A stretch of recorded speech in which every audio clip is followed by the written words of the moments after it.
Hello,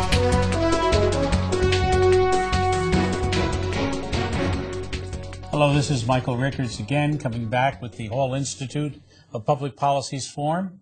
Professor Mary Gatta is our guest. Mary, I want to ask you a question which constantly comes up, and that's the so-called income gap based on genders. That's one that you even find, I guess, going back into the Bible, a certain percentage of male incomes being earned by females who work. But is that still true, or is that still true of professional women? Or is it only really a blue-collar women? No, it's actually true across the board. All women, regardless of education, occupation, age, experience a pay gap. Right now, that pay gap is about 77%. So what that means is for every dollar a man earns, a woman earns approximately 77 cents to that dollar.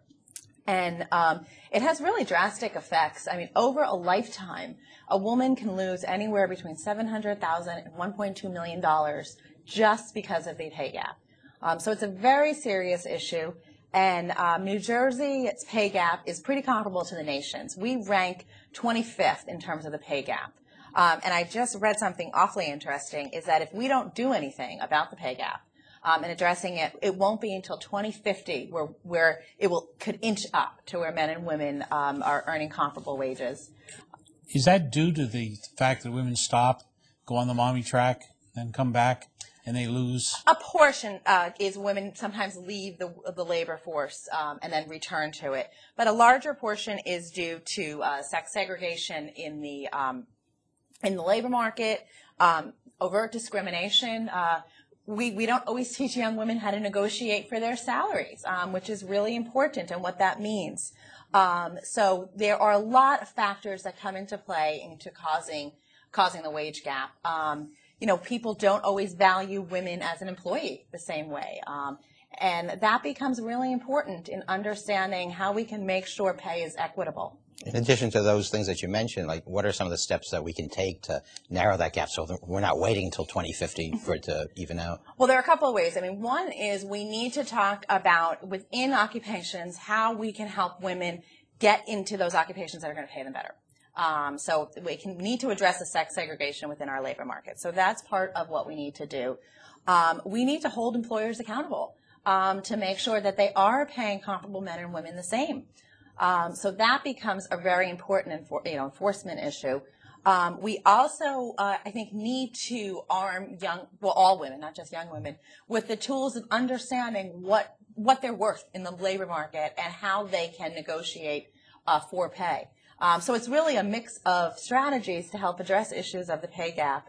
But it really is an issue not just for women but working families. I mean, it hurts men too that women in their lives aren't earning what they should be earning, because their family incomes would rise if women were earning comparable to men, and poverty levels would also fall. So it becomes a really important issue of the labor market. What is the legal status of comparability? Is there any federal mandate anymore? Well, we have the Equal Pay Act. We have state mandate as well. We have the Equal Pay Act, which exists, and that was passed, I think, almost 45 years ago. And we still don't have equal pay. And it's very difficult to enforce equal pay. You know, it becomes, salaries aren't public always, unless you're in a public sector occupation.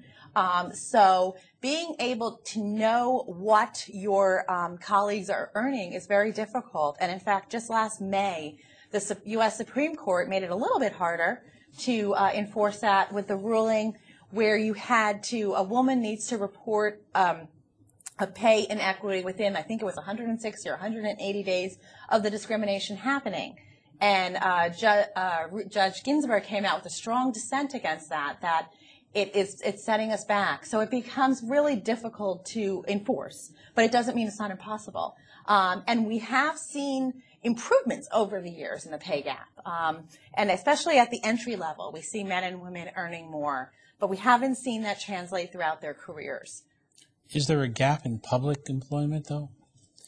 I can see it in private employment where salaries tend to be confidential. Right. But in public employment, where there are unions, where there are steps, Is that still true? The pay gap does still exist there. Yes, it does. The data shows, using the census, that it does exist. And a lot of that is also related to segregation in that labor market, that we need to look at where women and men are located in different occupations in order to really understand, what are the complex factors that are leading to what their income is. Are you optimistic about the future with this issue? Or? About the pay gap? I think it's been getting a lot of attention. It has been getting a lot of attention in the recent presidential campaigns. So people, I think, are aware of it. I think it's really important, though, when we talk about it, to think about it as a working family issue, because it really doesn't just affect the woman who is important to this, but it also affects her family and her children. I mean, improving women's incomes will improve working families' lives. And I think that's a really important point in thinking about the pay gap. But as we have seen some improvements over the years, I think we will continue to. But I don't think we want to inch along around that. I think we really want to find ways to improve the gap quicker than waiting for it just over time to happen.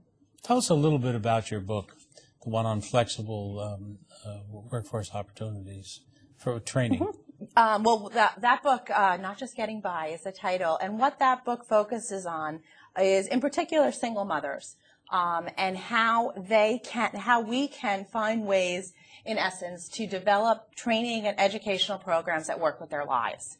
And in particular, I look at technology and online learning to do that. Find ways to develop policy to improve, to provide them with training to improve their lives, but do it in ways that acknowledge all of their life demands, their child care, their family demands, their work schedules, transportation, where they live, their geographic location. So that book focuses on ways of using technology to provide training and education to single mothers, and it's really to improve their lives. One way to help the pay gap is to provide women with the human capital skills to help them move up in the labor market. I'm going to ask you to continue that after the break. Sure.